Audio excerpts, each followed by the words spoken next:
They see my disability, I see my ability. They call me disabled, I call myself differently abled. There are some incidents that happen in your life. Those incidents break you, deform you, but they mold you into the best version of you. And the same thing happened to me. I was 18 years old when I got married. My father wanted me to get married. And all I said was, if that makes you happy, I'll say yes. And of course, it was never a happy marriage. Just about after 2 years of getting married, I met a car accident. Somehow my husband fell asleep and the car fell in the ditch. He managed to jump out, saved himself. I'm happy for him. But I stayed inside the car and I sustained a lot of injuries. The list is a bit long, don't get scared. The wrist was fractured. Shoulder bone and collarbone were fractured. My whole rib cage got fractured. And because of the rib cage injury, lungs and liver were badly injured. I couldn't breathe. I lost urinary bowel control. That's why I have to wear the bag wherever I go. 3 vertebrae of my backbone were completely crushed. And I got paralyzed for the rest of my life. I finally ended up in a hospital where I stayed for 2.5 months. I underwent multiple surgeries. One day, doctor came to me and he said, well, I heard that you wanted to be an artist, but you ended up being a housewife. I have a bad news for you. You won't be able to paint again because your wrist and your arm are so deformed, you won't be able to hold a pen again. Next day, doctor came to me and said, your spine injury is so bad, you won't be able to walk again. Because of your spine injury and the fixation that you have in your back, you won't be able to give birth to a child again. That day, I was devastated. I asked my mother, why me? And that is where I started to question my existence. Why am I even alive? And that is where I realized that the words have the power to heal the soul. My mother said to me, this too shall pass. God has a greater plan for you. I don't know what it is, but He surely has. And in all that distress and grief, somehow or the other, those words were so magical that they kept me going. One day I asked my brothers, I know I have a deformed hand, but I'm tired of looking at these white walls in the hospital and wearing these white scrubs. I'm getting tired of this. I want to add more colors to my life. I want to do something. Bring me some colors, bring me some small canvas. I want to paint.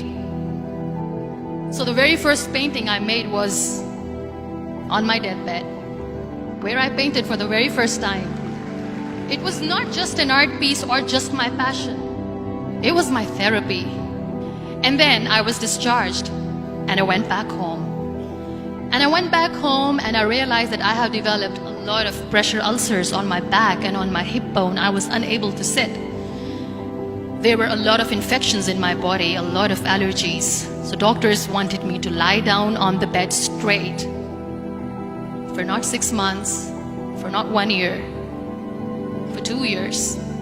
I was bedridden, confined in that one room, looking outside the window, listening to the birds chirping and thinking maybe there will be a time when we'll be going out with the family and enjoying the nature. That was the time where I realized how lucky people are. That is the time where I realized that the day I'm going to sit, I'm going to share this pain with everyone to make them realize how blessed they are, and they don't even consider them lucky. That day I decided that I'm going to fight my fears. We all have fears.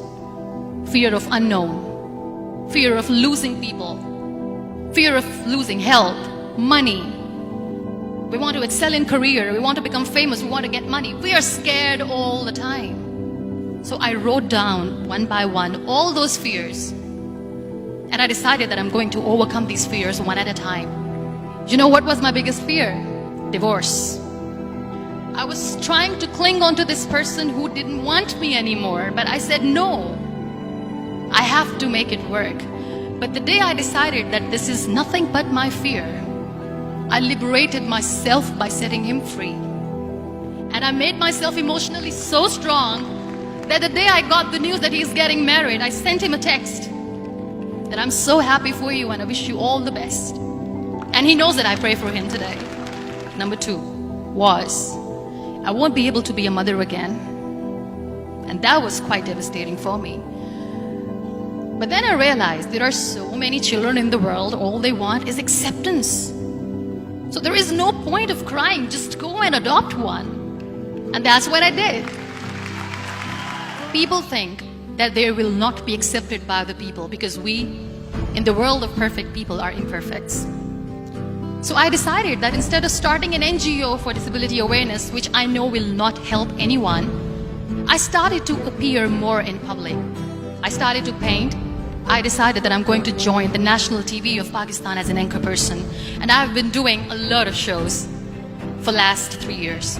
I became the National Goodwill Ambassador for UN Women Pakistan, and now I speak for the rights of women, children. We talk about inclusion, diversity, gender equality, which is a must.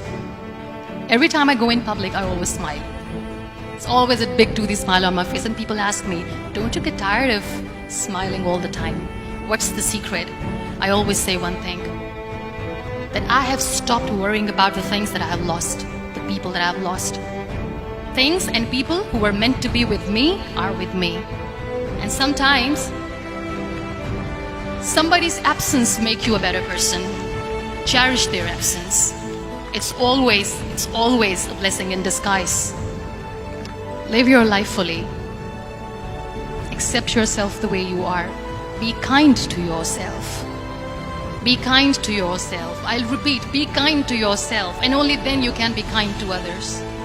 Love yourself and spread that love. Life will be hard. There will be turmoils, there will be trials, but that will only make you stronger. So when you accept yourself the way you are, the world recognizes you. It all starts from within.